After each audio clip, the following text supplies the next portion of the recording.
Hello，大家好，欢迎收听科技详谈 Rolling Tech，This is True。今天我们会主要聊的话题呢，是关于我最近是如何去使用 Cloud 的 Cowork 还有 Cloud Code 呢这两个非常特别的一个工具。那基本上我的心得就是我在体验了这段时间之后呢，我发现到真的是每一天都需要用这两个工具，然后同时间我也觉得这两个工具会是接下来每一个人必学的一个非常重要的一个 AI 工具。所以今天我会主要跟大家分享到底这两个工具它们的差别是什么，具体可以做到的东西是什么，还有我们从中到底忽略了什么样的一个地方，还有我觉得未来的工作模式会是怎么样的，未来我们跟电脑的工作模式会有怎么样的一个改变。那在我们开始正式话题之前呢，我想先跟大家分享的是我最近常看的一种视频模式，也就是大家讲的 Vlog 啊，或者是我最近蛮喜欢看的，它就是汽车旅行相关的一些视频。那简单来讲，我最近发现到我会自己特别去找这样子的一个汽车旅行的一些视频来看。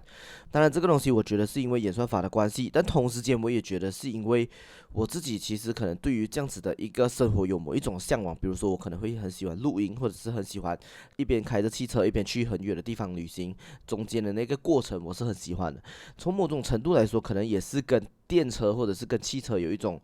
不一样的生活方式，可能这个是我觉得我会想要去尝试，或者是我会想要追求的一个生活的一个方向啦。所以我就发现到，在我自己很喜欢看这些视频的过程中呢，我突然间领悟到一个事情，就是其实我们在看的很多的视频呢，有可能都是因为我们向往着想要这样子的一个生活，所以我们会特别的偏好去看这样子的一个视频。那你如果理解了这样子的东西，你就会理解到，如果我今天是想要让大家跟我有同样的共鸣呢，其实我要做的东西就是我要不断的拍出大家想要的一种生活方式。所以你就看到可能以前为什么李子柒的那个影片会非常非常的成功，就是因为它是能够让大家回归到田园生活，然后又把田园生活过得那么的梦幻，过得那么的美好，所以让很多人就很喜欢这样子的一个影片方式。我觉得像这样子的一些旅行的影片，也是有同样的一个概念，就是它其实都是把一些最美好的东西呈现给你，它都把那些不美好、不完美，或者是遇到的一些挑战呢，其实它都没有呈现出来。我们看到的视频里面都是一些我最想看到的部分，就是开车去旅行，大家很开心，然后开车过程中是很顺利的，然后中间遇到的一些经验分享，然后在停车的时候怎么样跟家人去互动，然后在旅行的过程中遇到什么好玩的事情，看到什么多漂亮的风景，这些都是一些美好的部分。但是他没有拍到的东西，或者是他没有在影片里面呈现到的东西，可能是他们背后有多么的辛苦，或者是他们可能中间有一些磨合、一些吵架，遇到这样的挑战的时候要怎么去处理，遇到旅行一些不顺遂的事情该怎么样去处理，或者是开车的疲劳，或者是他们拍完这些影片之后，其实要花很多时间去剪辑，这些都是你没有看见的东西。我们只看见了那个最美好的东西，然后我们就觉得这个东西就是我们向往的一个生活方向。所以我就发现到那个底层，我会喜欢看这样子的影片呢，是因为其实这样子的影片它包装了一个我最想要的一个生活方式，但它同时间也隐藏了所有我会遇到的一些麻烦。所以我就会发现到，当我同样去做同样的事情的时候，我中间遇到的挑战很多，可能会让我整个旅行的心情会非常的糟糕。但是呢，如果我今天只是躺在沙发上去看这样子的一个影片的话，我的心情完全是非常美好的。所以这个就是我这个星期的一些体验，就是感觉上我们会发现到现在 YouTube 啊，或者是现在的 social media 上面有很多很多一些非常无聊或者是非常普通的一些生活的影片，但是可能就是正是因为这些非常接地气、非常生活化的这些影片呢，它刚好就反映了我们在生活中会遇到的那种挑战都可以被隐藏起来，都让我们只专注在这些最美好的时刻，所以这个部分都是大家非常向往的一种生活方式，而忽略了其他负面或者非常无聊的部分。这个都是一些生活中的一些浓缩，但是我觉得他回过头来也在告诉我们一件事情，就是其实生活并不美好，有很多的东西是我们应该去一起去面对的，我们不能只永远看到生活最好的部分，很多东西必须真正的去实践了，你才会看到那一个长出来的果实，很多东西你必须等到实践之后，你才能看到不一样的东西，我们不能够只看别人分享的这些美好的这些部分。那接下来我们进入今天正式的主题。那今天这个主题呢，其实就是因为我最近真的使用了 Cowork 跟 Cloud Code 呢非常长的一段时间，然后在这过程中呢，我发现到我真的很喜欢这个工具，我也觉得这是每一个人接下来必须学会用的一个工具，所以我就从我自己的这样子的一个心情去延伸，我做了更多的一些研究，然后呢，我希望透过今天的机会能够跟大家好好的分享，到底这个工具是什么，还有这个工具怎么样帮到我们。首先呢，我就开始问我自己，到底是什么原因呢，会让我这么喜欢用这样子的一个工具？然后我就发现到，其实是因为呢，这个工具它真的解决了我去做一些我不想做的事情。比如说，我们工作中一定有一些非常需要重复性的工作，但是做出来那个成果可能是不能让我们有非常有成就感的，但是它又是在工作中非常必要的一些环节。但我就发现到，像这样子的一个 Cloud Code 或者是 Code Work 呢，它就能够完美的解决这些问题，让 AI 去做这些重复性的东西，让 AI 去做这些繁琐、非常繁杂的这些事情之后呢，我就能够把我的时间花在工作中更加有趣、更加美好、更加好玩的一些地方。所以我觉得这个是它最本质的一些改变。我真的是有更多时间投入在我想做的事情上面，有很多我不想做的，或者是非常重复，或者是我看到这些工作会让我没有办法激起我的工作兴趣的这些任务呢，我都交给了 AI。没有它的话，我会觉得我的工作会变得非常的闷。那接下来我们尝试来理解，就是到底这样子的一个工具呢，它本质上能够解决的是什么样的问题，或者是说我们从一个更加大的方向或者更加未来的角度来看的话，其实到底有什么事情是 AI 不能做到的？就是我觉得从白领的工作中，我们来看这个事情的话，其实白领每天在做的事情大概都是这几个方向，比如说整理资料，比如说制作一些需要跟大家沟通的一些文件，它可能是 PPT，它可能是 Excel，它可能是一个成果报告，它可能是一个影片，它可能是一个文章。同时间，我需要的是可能去传递信息，比如说我需要回复信息、回复 email，跟别人做沟通。尤其是现在用互联网的方式，很多时候我们都是在非同步的情况下面，我们都是非常依赖像 Slack、像 WhatsApp 这样子的一个工具去实时的做沟通。再来就是上网去搜索资料，把资料整合，最后找到自己需要的这一个解决方案，把它去执行出来。再来就是一些白领的一些工作专业的一些经验嘛，比如说我们讲的 accounting、finance、legal、HR、marketing，像这些工作类型呢，其实都是一直以来白领在做的事情嘛。但是呢，今天我觉得它产生了一个最大的差别，就是回到刚刚的问题，这些东西其实全部都能够让 AI 来做。就是如果你认真去审视每一件任务的话，我们会看到的一个现象是，AI 绝对能够在每一个地方、每一个细节上面都做到比人类更好。这些东西你可能会发现到，诶，现在我都比这些 AI 做得好嘛？但是我敢跟你保证，在3年呢，在5年呢，你真的还有这个把握，你能够做得比 AI 更好吗？所以我觉得回过头来，那目前为止我们遇到的挑战，或者是 AI 目前为止为什么做得不够好，它的本质原因是什么？我觉得最主要的原因是因为它少了几个东西。第一个东西最重要的关键是因为这个 AI 不能够跟你看到同样的一些资料，它有的背景知识，有的上下文关系都跟你看到的不一样。比如说你要他去写这样的信息，他不知道你背后其实跟这个团队有这样的一个密切的关系，他不知道做这个事情的时候可能会影响其他团队的一些流程，其他客户的一些流程。很多的东西都是他不知道的。但如果今天他能够看到所有的这些信息呢，比如说他能够接到你的 Slack 里面去看到你所有的团队的信息，他能够接到你的 WhatsApp 看到你跟客户的每一个沟通，看到你跟你的内部团队的每一个沟通，那这个时候呢，你真的能够保证他做的东西会比你更加差吗？这个从我的观点来看，肯定是否定的。我觉得 AI 在某一个程度上绝对能够比人类做得更好，所以我在追求的前提都是到底怎么样能够让他看到更多的一些资料。那再来第二个部分呢，是它能够调用的工具。之前很大的挑战是它能够调用的工具是非常受限的嘛，每个软体都有自己的绑定的一些东西，每个软体都不让 AI 去操作。但随着时间的开发，随着这个趋势的掌握呢，当 AI 能够看到更多的软体，能够接上更多不同的软体的时候呢，它能够做到的事情就会越来越多。比如说，我最近发现到它能够做到的就是 Notion，所以现在我用 Cover 的其中一个东西就是我让他去上网搜索了很多很多的资料，整理了很多很多的内容之后呢，他必须看过我团队的一些我想要他的方向，他必须看过我想要帮他设计好的一些流程之后呢，我直接让他把那个生成结果直接出现在 Notion 里面，最后他就帮我完成了在 Notion 里面写好一个非常完美的一个工作流程，或者是我需要他的一个工作结果。所以我从中感受到的就是，当他能够调用这些工具之后呢，他能够做到的事情真的是太多了，他的能力是不断的指数级在增长的。到某一个节点之后呢，你就会发现到，其实根本不需要人类的介入，或者是你只需要一开始把规则设定好之后呢，接下来所有东西都能够让 AI 来执行。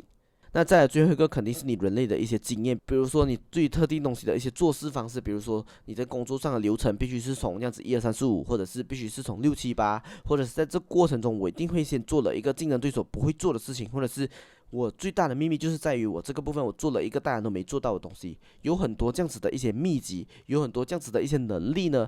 肯定是 AI 不知道的。如果你今天能够很好的告诉他你需要的是这样子一个流程，然后呢，这个 AI 又能够一步一步的跟着做，那其实就解决了所有的问题。所以这就是为什么我觉得在未来每个人都需要去学会如何去跟 AI agent 沟通这个方式。而我觉得呢，Claude Code 跟 Cowork 呢，已经非常完美的展现了它有着这个可能性成为未来你需要用到的所有的 AI agent 的一个基础。那接下来我们详细来看看这两个工具具体上能够做到的事情是什么。其实呢，它的这个分类呢，Claude 已经帮你整理的非常的清楚了。基本上你要做的事情呢，就是你要先要去下载 Claude 的这个 desktop 的 app。不过目前为止好像只有 Mac 才有这个版本啦。那当你下载之后呢，你就会看到有3种切换模式。第一个模式呢是 Chat，第二个模式呢是 Cowork，第三个模式呢是 Claude Code。那其实呢，这3个工作模式呢，已经很好的让你知道该怎么去使用了。那简单来说，第一个 Chat 就是大家在使用 ChatGPT 或者是 Gemini 在使用的最简单的一个，就是和 AI 聊天的这个工作界面嘛。就是我去问 AI 问题，AI 给我一些想法，给我一些更多的一些可能性，帮我去生成文案，帮我去生成内容。然后呢，我再自己手动的去 copy paste 到我需要的地方。那在另外一种极端呢，就是 Claude Code。那其实 Claude Code 在做的事情呢，简单的来说就是呢，它能够帮你去跟电脑对话，它能够直接去让电脑做某些事情。就是如果大家去看，其实到底电脑是怎么做事情的话呢，你就会发现到它其实就是由代码还有这些指令去形成某一些改变，比如说它调整了这样子的参数，那你在你的界面上面就会看到这样子的一个变化嘛。那之前最大的问题就是呢，我们对于这个指令的输入是非常陌生的，它需要非常大的一些能力，coding 的能力，对于这个电脑沟通的方式的一些学习，我才能够去让电脑做什么一些事情嘛。所以就有很多的开发软件的人帮我们开发了很美丽的界面，让我们能够用点、用滑动、用按的方式呢，就能够去操作这个电脑，让这个电脑帮我们做某些事情嘛。但是呢，现在有一个更加高效的方式，就是我直接让 AI 去帮我做就好了。所以我只需要用我的自然语言，我只需要用我的平常在用的华语、英文的这些语言呢，直接跟 AI 去说我想要它做什么。但这个时候呢，AI 就会直接变成有自己的一个翻译器，它听懂了我的东西之后呢，直接变成是用指令的方式，用 coding 的方式，直接跟电脑说它要做什么，要改变什么。你就会发现到这就是一个最高效率的方式，因为呢，它就是直接帮你在执行任务了。比如说，你可能今天想要把100个文件去重新命名，那你需要用点按的方式，需要去点按100次才能够做到。但是呢，如果你今天只是跟 AI 说，请帮我把这100个文件改成什么样的指令，那他在背后做的事情很可能是快速的，在用一些 coding 的指令的方式呢，可能只用了2到3个步骤，他就能够把这100个东西给处理好。所以这个就是一个新时代的一个工作方式，就是当 AI 能够帮你去做很多的 coding，很多电脑上面应该做到任务的时候，你就会发现到，其实真的没有他不能做到的东西，只有你没有办法让他 access 到这个资料，只有你没有办法给好他这个工具，所以他暂时不能够做到这个东西。所以今天 Claude 的一个基础呢，就在于能够让你用最简单的一些人类沟通的方式呢，就能够让电脑动起来。当然 Claude 一开始最主要的一个设计逻辑呢，还是围绕在编程的这一个领域去执行的，也就是说，他希望能够让电脑帮他们去做编程，帮他们去建立软体，帮他们去建立更多的一些工具，帮他们去修改代码。最主要的用途是这个。但是呢，神奇的东西就在于他们的内部团队呢，发现到呢，其实有很多的人在使用 Claude Code 呢，做这一些不是编程的东西，就是他们发现到呢，如果我今天能够用普通的语言呢，让电脑自己动起来，那我其实就可以做到很多不是编程相关的东西，比如说我让他去帮我写文案，帮我写报告，帮我整理资料，看完了所有文件之后呢，给我一个最好的一个总结的一个内容，这些东西都是他发现到有很多人在用 Claude Code 做的，但是呢。它当然有一些挑战，因为它本来原生就不是为了设计成这个。再来第二个东西就是它在执行上面呢，其实它会跟你说，它会做很多的事情，它会做很多代码相关的东西。那这个时候呢，像我这些非程序员出身的这些人呢，其实我就看不懂到底是在做什么了，我也无法确认他到底做的东西是对还是错。所以这个时候呢，它就存在着某一些的风险，还有存在着某一些让我使用起来不是这么好的一个使用体验。所以他们才会推出 Cowork 的这个模式，就介于 Code 还有Chat 的中间，它最主要解决的东西就是让你能够用 Code 的这个基础概念呢。现在呢，它帮你设计了一个非常好的一个工作环境，就是它不会让它去执行一些非常危险的东西，它把安全性的东西做得非常好，确定这些非程序员在使用 Code 的时候的体验感是非常好的。他们能够看懂现在 AI 在做什么，还有现在 AI 能够帮他们解决到什么样的问题，还有最后能够检查 AI 出现的这个结果。所以这个就是 Code 最主要的初衷，就是真的是能够帮你执行某一个任务，就是他今天能够帮你去做网站，他能够帮你做 SEO，他能够帮你整理文件，他能够帮你制作报表，他能够帮你制作 PPT，只要他能够调用这些工具，只要他能够看到你想让他看到的所有的资讯，他就能够做到一个好的一个工作结果，就能够解放你的双手，他们直接帮你完成了这个东西。Claude Code 的这个创办人呢，他其实也有分享，他其实是每一天都在使用这 Claude Code 跟 Code 这两个工具的。当然，他最主要的东西当然是写代码嘛，所以他一定是大部分的情况下面都是依赖 Claude Code 在帮他去做很多写代码的东西，他不再自己去写代码了，他每天或者是每时每刻都有很多个 AI agent 在不断的帮他做着每个不同的任务，比如说这一个可能负责任务1，这个可能负责编程的任务2。当他在做一些非编程类的一些工作，比如说他可能想要向他的团队传达信息，他想要向他的领导去呈现一些结果的时候呢，他就会使用 Code 去帮他完成。所以你也发现到一个非常强大在做 coding 的人呢，他并不一定会只使用 Claude Code，他其实也会使用 Code， 因为在某些时候下面，在一些非编程类的工作下面呢，其实用 Code 是更加好的一个使用体验，跟更加好的一个使用方式，因为它是非常直觉的，就是我跟 AI 说我要他做什么，最后他就能够做到我要做的东西。这边他有举一个例子，就是呢，他一样是需要管理他的团队，需要去做一些沟通嘛，所以他一样是会有一个 project management 的一个报表。那他会做的事情呢，就是他会让 AI 直接去帮他分析目前为止所有的进度，有没有人没有 update 到什么样的一个进度，然后呢，直接让这个 AI 去在 Slack 上面直接去私讯这个人，问他为什么没有完成，问他现在进度到哪里了，直接去做这些确认，你就会发现到这些东西都是很多的管理者每天做的事情，就是我去看了我的目前大家的状况之后呢，我一个一个去PM 他，或者是去 message 他现在整个工作的一个进度，但是呢，他却让 AI 去做这些事情，所以呢，当 AI 去帮他处理这些非常繁杂、非常浪费脑力的一些工作之后呢，他就能够把他的时间跟精力呢更加专注在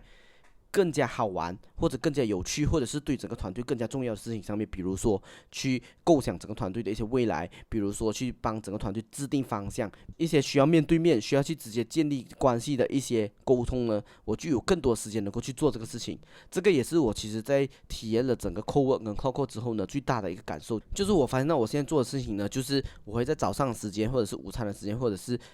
下班的时间呢，先直接告诉好我的 AI agent 要做什么，让他们去执行。然后呢，当他们开始去执行所有的任务之后呢，我才会去开始去做其他我觉得好玩，或者是跟团队沟通的事情，甚至是去加入一个会议。所以我其实很喜欢的一个动作，就是我会尽量在我加入会议之前呢，让 AI 去做某件事情，然后我才去开会。然后等到我开会出来之后呢，我就发现到 AI 已经帮我把某个工作做好了，所以我就会觉得我今天这个会议并没有浪费时间，因为 AI 还是继续在做事情。所以我发现到有了这样子的一个工具之后呢，它让身为管理者的我能够有更好的一个时间的一个掌控感，就是我不会觉得，哎呦，我今天被所有的会议排满之后呢，我不能够做事情。当然，目前为止可能还是不是那么的完美，但至少呢，我会觉得在今天我参加了一系列的会议之后呢，当我出来的时候，看到 AI 帮我完成了这些任务之后呢，我会觉得我今天某个程度还是完成了一些事情。我依旧有那个工作被完成的成就感，同时间我也没有失去和团队沟通的这个机会，所以我这个就是我自己体验下来最重要的一个改变。那如果你让我做一个总结呢，我觉得就是在未来一定都是使用这样子的一个工作模式，就是很多时候呢，我们真的是会从真正的这个执行者变成就在后面去观察 AI 到底做了什么，给予他方向，最后做拍板定案的那个人。我觉得每个人都要需要学会使用这样的一个工作模式，尤其是你今天是在白领的一些工作领域，可能我们讲种菜或者是修冷气这个部分可能还是不能够被替代，但是如果你今天做这的是白领工作的话呢，我觉得这个就是未来所有人才都需要具备的一个能力，如何去部署 AI agent 帮你去做很多很多的一些任务。那最后我们来看一下，如果我们今天从软体的这个角度去思考我们的工作模式的话，你就会发现到有一个天翻地覆的改变。以前的我呢，做很多事情的时候，我就会发现到，诶，我可能需要这样子的一个软体，另外的软体，还有另外一个软体加起来呢，我才能够完成我需要完成的一个工作。所以呢，我就会开始去上网看有没有人提供这样子的一些软体。以前很多的软体开发商都是靠着这个东西在赚钱的，但是呢，我现在最大的一个变化就是，我会先打开 Codework 或者是打开 Claude Code。我会让他去帮我去建立一个这样子的工具出来，我可能甚至都不需要去找这样的软体了，我直接让 Coco 帮我写一个这样的软体出来，帮我写这样子的一个工具出来。所以你可以想象这样的一个时代，所有的人类，不管你今天是会编程不会编程，你会 coding 不会 coding 都好，但是呢，你在未来都能够随时的创造自己需要的工具。你只需要有跟 AI 讲话的这个能力，你就能够创造你需要用的任何的工具，帮助你去把任何的工作去完成。所以我觉得这个即将是颠覆整个软体行业，即将去颠覆所有的白领工作。我觉得 Code 和 Code 呢，就是一个颠覆性的一个产品。它对于整个行业，对于整个白领造成的影响呢，绝对是跟 ChatGPT 对于人类造成的影响是一样大，或者是更大的。这个就是我的一些想法和观点。那我们这个星期就聊到这边，那我们就下个星期再见，谢谢大家，拜拜。